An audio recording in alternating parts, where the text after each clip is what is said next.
All right, I'm in the Danville signal processing room, which I featured before.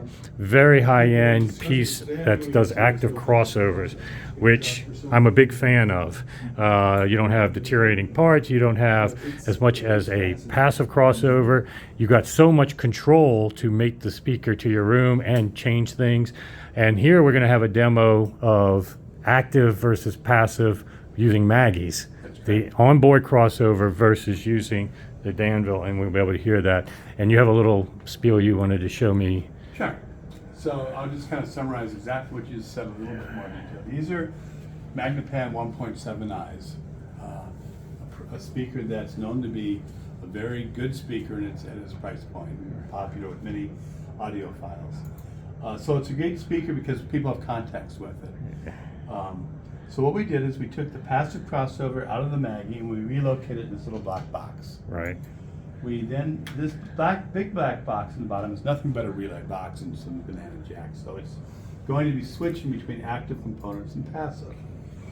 We then have a 4-channel amplifier that will be available from Danville as well. But you can use your own amplifiers, of course, as well.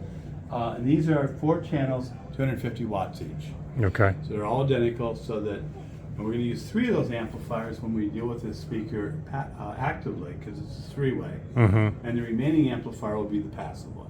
Gotcha. So it's the same thing. And then we've duplicated, of course, for the other half of the channel chain. So the only other thing we did is we took, in the main listing position, we set up 1,000 hertz of band limited pink noise to be equal level, so that so the There's levels no will be level equal to matching attention issues. match. Yeah. Okay. And there's no special room correction in this room at the moment. Could be, but we haven't done it. Okay.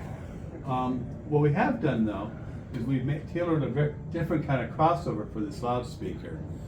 So what we've done is first, the number one thing we've done is we flattened the response to be essentially flat direct sound. The sound from the speaker to the listener without the reflections. And speakers that tend to have flat direct sound tend to sound good, which is why we've done it. We've also got fairly sharp crossovers between these sections. The system could really be anything because it doesn't really care. It's just math in the system. But in this case, it shows up very well because we're going to get a lot more bass out of this Magnepan than normal, but at the same time, we're not going to overload the mid-range. Gotcha. And, normally, what I can do is the first short snippet showing that. Okay. So let's just show them this little piece this is from a Telarc recording, a Stravinsky piece. And we're just going to take a little snippet of it. Cool. Okay. So we're going to start at active.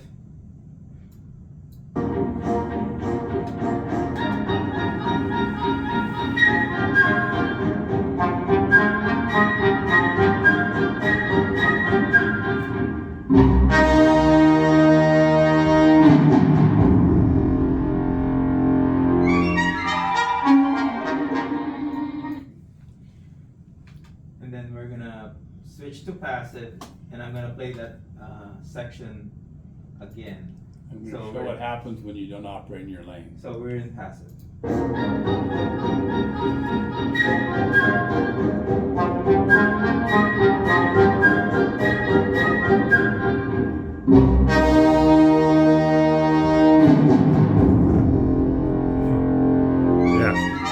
You don't have to be an audiophile to hear that. No, the slap, and yeah. I've owned these speakers, so I know. So you know the speaker. I know exactly that happening, and yeah, I had to use Dirac to basically fix, but you're doing it really at the core.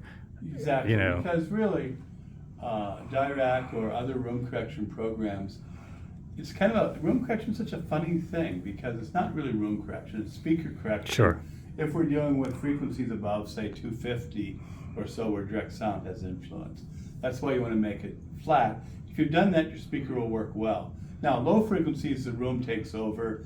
That's a different animal, and that's where room correction, which is often kind of called bass management at that point, has some value, I think. That's opinion, but Sure. I'm not the only one. I'm not trying to quote John Lennon, but it sort of works. Yeah. So this next piece is a piece that everybody's heard 1,000 times, but it's not Pink Floyd. Okay. So, but this Keep, will don't kind go. of really show what the system can do. Okay. Okay, we're starting at active at the moment.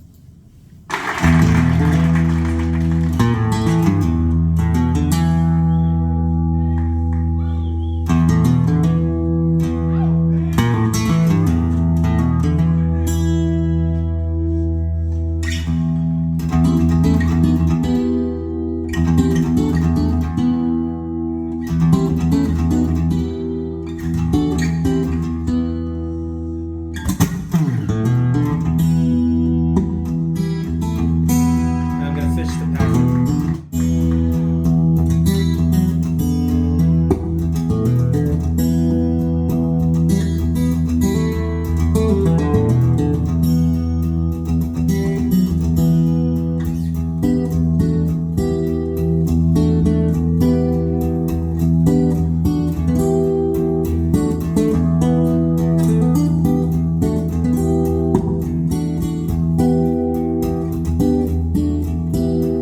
And I'm gonna go back to active. Okay. There's a right away letter.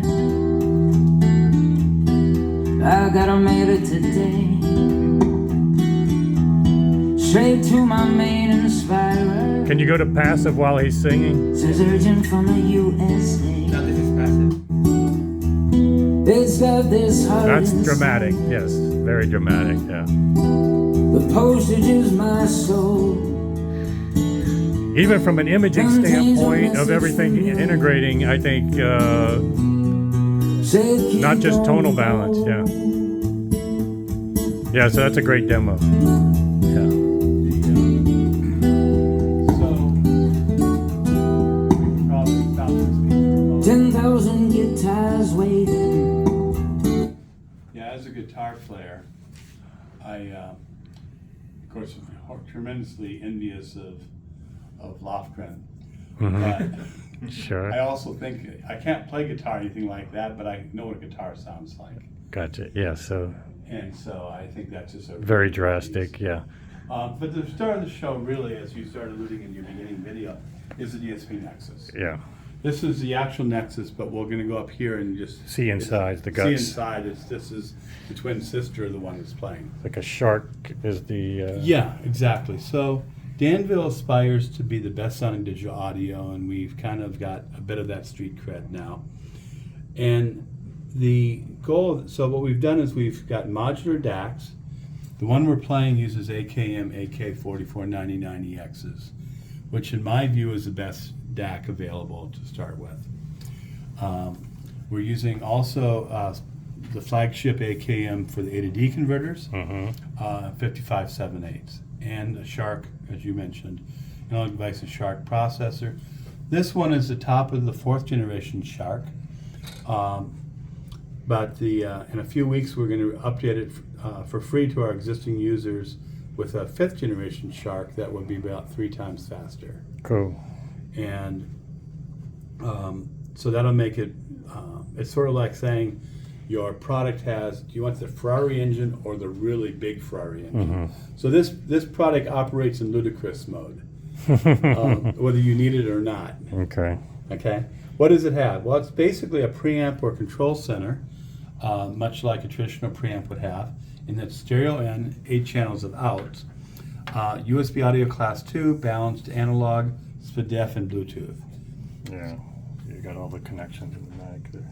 One of the things that we really wanted to do, if you notice here in your picture, is that all those things are in modules. And that's because today's best is, becomes tomorrow's second best. Right. So you can now modularly upgrade. And we absolutely intend to. You don't have to rebuy the chassis, rebuy dealer markup or whatever markup, for the. That's correct. You just need a swap nut out. driver and a screwdriver, and Yes. you plug it in. When you plug it in, it will figure it out. That's great. We can any software upgrades we can do through the USB port. And actually, this chassis is pretty impressive. It's pretty thick. Yeah. So yeah. So we want to be in a spot where the product just gets better or has the opportunity of getting better over time. These are designed in Minnesota, and they're also manufactured in our own shop. Okay. So the pick and place machines, we have 4 of them that are 50 feet from my desk. Okay. So we're really integrated in that. We've been doing this a long time. We turned 26 years in June. Oh, is that right? Okay, that's So great. we're not a new company. I know my friend even wanted to buy these at one time. It was a little hard to. You have a website, right? And also, are you still on Audio Circle at all? Audio Circle is being promoted by Hollis Audio Okay. Labs. Okay. Rich Hollis was definitely involved with the conception of this product and has helped us do these speakers here. Okay. So if you look at this whole thing is controlled by Audio Weaver, which is a really kind of mechanics tool. And frankly, it can be a little scary. This is actually how the thing operates, but the crossover is actually not the part in the picture. So let me switch that for a second. This is the crossover in this system. And that can be a little bit daunting for people. So if you're a super hobbyist, techie kind of guy, you say, Yes. oh, this is wonderful, I want to do this. Right. But if you're not, and frankly, most people are not that guy, we've got someone like Rich or someone else who can help you Right. navigate this. So we're not going to just say, have at it and then throw Right. it to the wolves. And if you already know the speaker, you can give the guidance. That's right, it Yeah. helps a great deal. Yeah. Obviously, in the Magnepans that we're doing here, we've already got a crossover. Yeah, you can And give them our- that same crossover. And our intent is to support the whole Magnepan line, but really, there are a lot of other good technologies out there, and we're not a division of Magnepan. Mm-hmm. So if you've got another kind of loudspeaker, we're open to helping you with that. Likewise, if you have different amplifiers that you like, monoblocks, or Right. 300Bs for that matter, whatever, we can integrate your amplifiers as well. Well, there's a cottage industry out there of modifying crossovers with more passive parts, changing the passive part. But there's a strong argument to be made instead just rip out that crossover and use an active solution.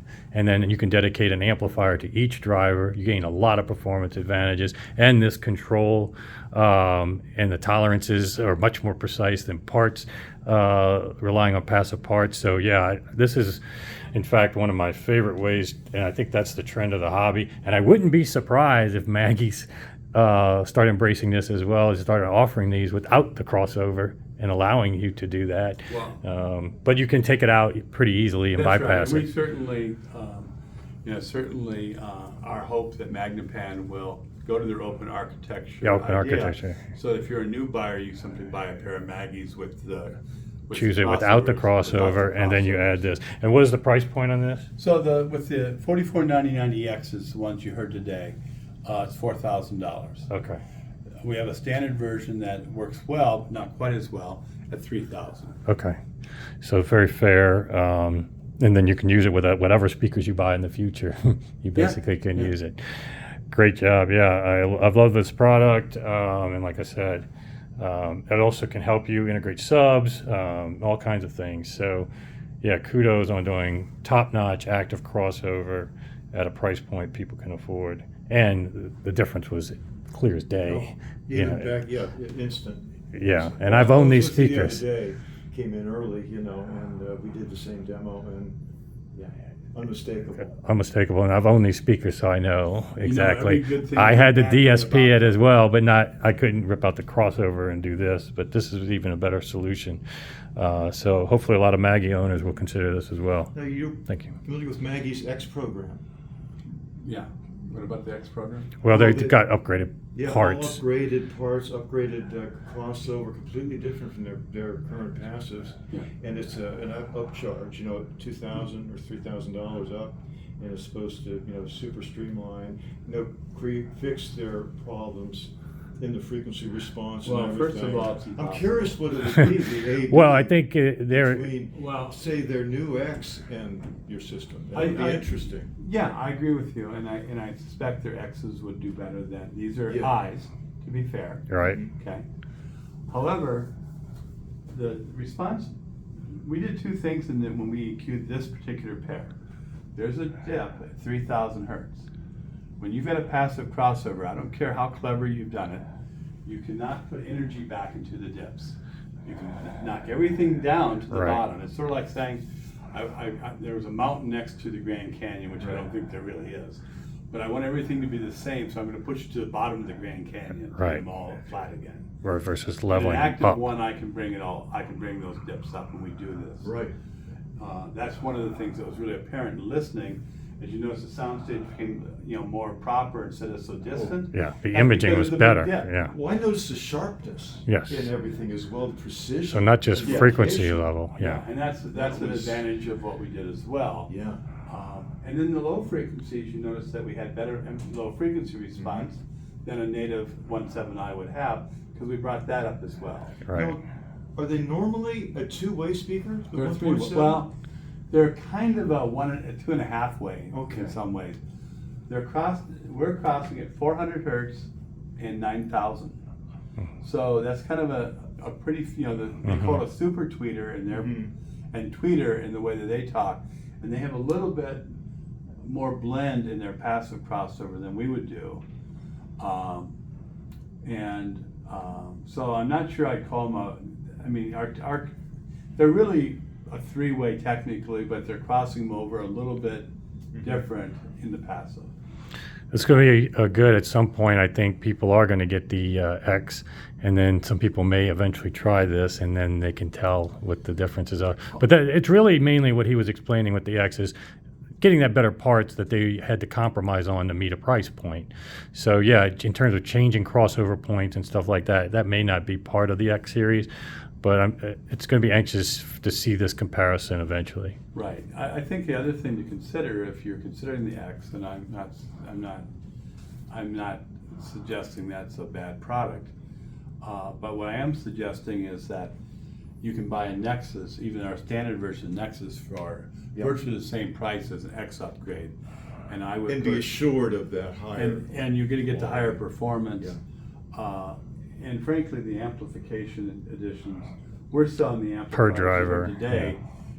All eight power amps worth for $3,000. So, and you could still use your own amplifiers if you chose to. Yeah, so one of the hidden benefits of active crossover is that the amp is now dedicated to the driver and connected straight to the driver, no loss going through another network. That's right. And the feedback from the different drivers isn't impacting the amplifier in a way that a traditional passive crossover. So there's it basically improves the performance of your amp and the driver. Exactly. Everybody, people will buy speaker cables, all sorts of things, and in essence, a well-designed active system just gave you an amplifier upgrade. Yeah. That's far more significant than anything you do. Yes, in a exactly. cable. Yeah.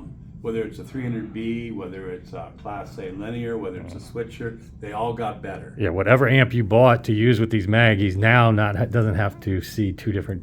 That's And that's split up now. You get easier loads. You can't have complex intermodulation products between highs and lows when the highs and lows aren't both there at the same time. Exactly. So yeah, it's a lot hidden of- benefits. That's why I've long been DSP proponent, even Mr. DSP in some people's eyes. But this is exactly why, and I think we heard definitively just right now. It's an excellent demo. Perfect demo to Excellent. show the And differences. You're not playing the music the right length and switching. It's just. Yeah. I got to wrap up the video though because I got Sure. the wife calling, so I got to call her back. But thanks for the demo. No, Appreciate thanks, it. Jason. I All right. appreciate you Yeah, spending all right. time with us.